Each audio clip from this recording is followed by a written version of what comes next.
You know, as a child, I wasn't raised religious. My mom taught me to pray when I was real little, and I prayed pretty much every night.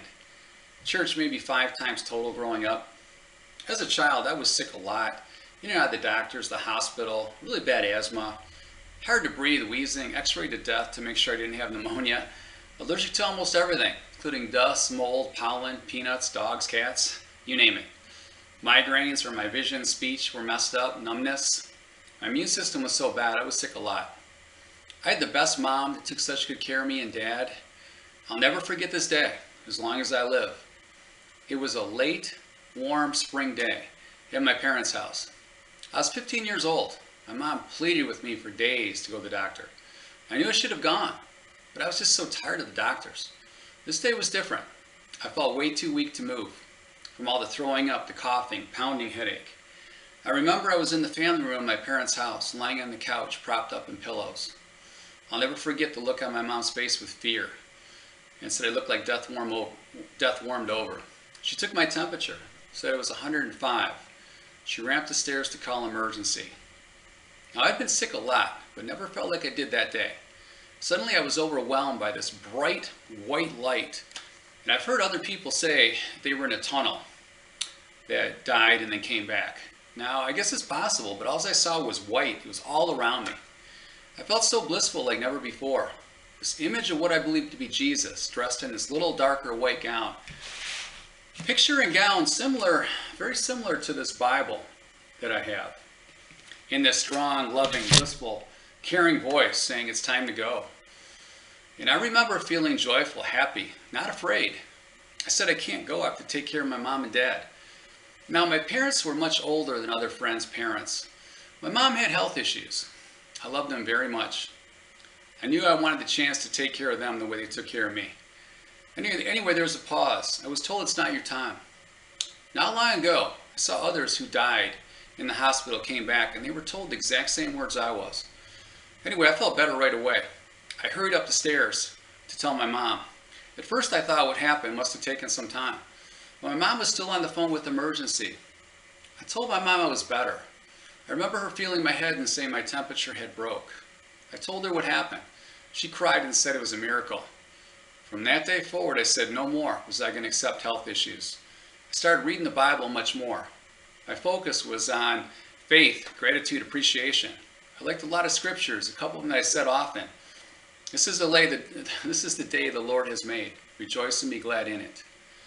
All things are possible if you believe.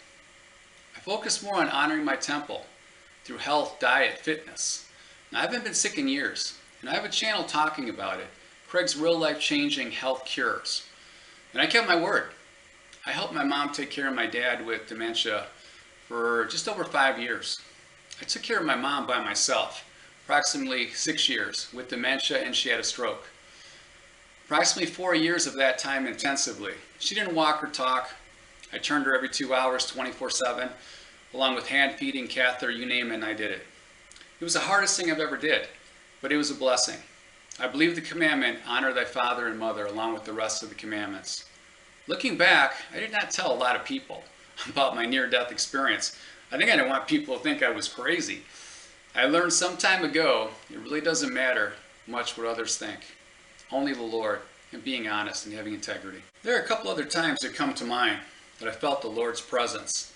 It was several years ago, just before my mom's health took a turn. It was winter, January 29th, approximately 5 p.m. It was dark, cold, getting ready to snow. I was singing my mom happy birthday. I remember thinking how much I missed my dad. All of a sudden, I felt so blissful again. Only for a short time, this beam of sun came through the kitchen window into the dining room, and it only hit this angel. The whole room sparkled. It was amazing. I have before and after pictures. You can see hitting the angel. I have another picture of the angel glowing. I also have the negatives for that. Not long ago, at a large church on Sunday service. Again, I felt so blissful. And just for a moment, the sun came through the small top window at the top of the church, and it only was on me. It's hard to believe and humbling, why me? It's also hard to believe all the close calls I've had.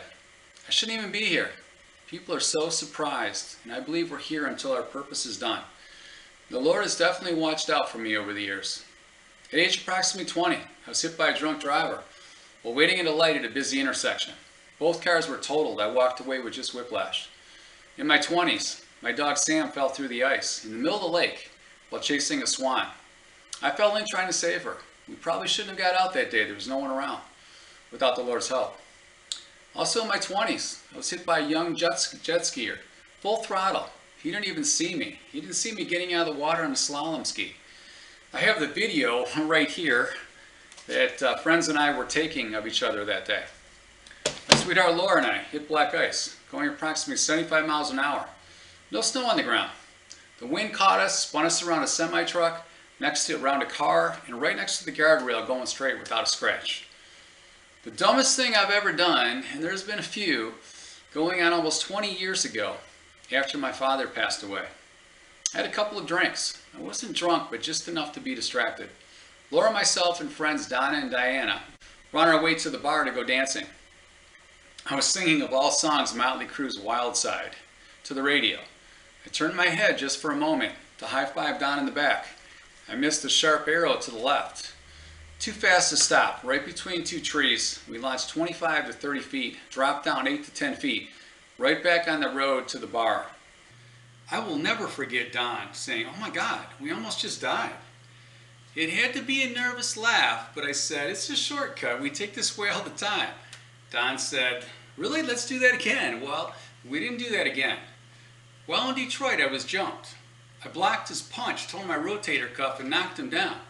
I probably should have been shot that day. He could have been jumped by the others with him. By the way, if you like this video or any other videos that I have, please click the like, subscribe button. Comments are great too, especially if you've had similar experiences. Laura and I were rushing my dog to the hospital. I saw this young guy speeding, swerving, coming right at us. As he got closer, I saw he was texting. He swerved right in our lane. I remember the terror in Laura's voice. We're going to die. I thought so too. There had to be no more than an inch between the two vehicles. I never turned the wheel so sharp on two wheels off the road, right back on without a scratch. It was incredible. Another time, my dog and I barely jumped out of the way of another young texter. Made a left-hand turn right in front of us. Didn't see us at all. So many times being cut off the expressway by texters without a scratch. Laura and I saw a tornado form right in front of us and come down not far. Believe it or not, there's more. Crazy thing is, at times I took many things, miracles, for granted. I was caught up in everyday life. All appointments are canceled when the Lord takes us. What's important is helping others and honoring our temple. For everything that's happened to me in this life, I'd have to be crazy not to trust and believe in the Lord. Thanks for watching. God bless.